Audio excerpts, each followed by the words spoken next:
హిమాలయ పర్వత ప్రాంతాలలో అద్భుతమైన ఔషధ మొక్కలు చాలా ఉన్నాయి.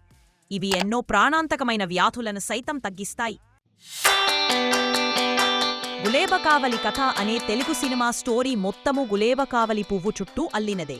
ఈ సినిమా కథానాయకుడు ఎన్టీ రామారావు అద్భుతంగా నటించారు. అప్పట్లో ఇది ఒక విజయవంతమైన సినిమా.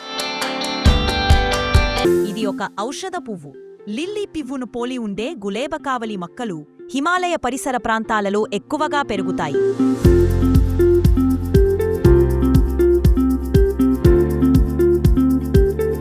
సంస్కృతంలో దీనిని కర్చూరా అని పిలుస్తారు. ఇది ఎంతో శక్తివంతమైన మొక్క.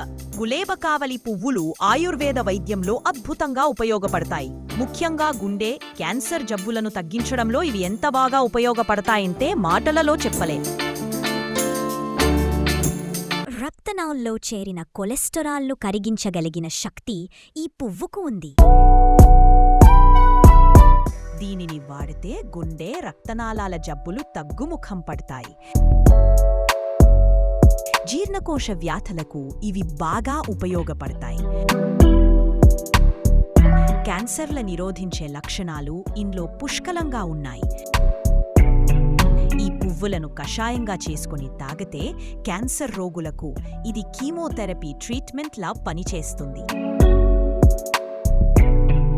ముఖ్యంగా అడ్వాన్స్డ్ స్టేజీలో ఉన్న క్యాన్సర్లు ఈ గులేబకావలి పువ్వుల కషాయం తాగితే చాలా వరకు తగ్గిపోతాయి. గుండె జబ్బులు ఉన్న వాళ్లకు బైపాస్ సర్జరీ, స్టంట్లు వేయవలసిన అవసరం ఉండదు. ఈ కషాయం పుక్కిలించి ఉమ్మితే ట్రాన్సిల్స్ బాధ నుండి విముక్తి లభిస్తుంది. వివిధ రకాల కీల్నొప్పులు కూడా తగ్గిపోతాయని ఆయుర్వేద పరిశోధకులు చెబుతున్నారు.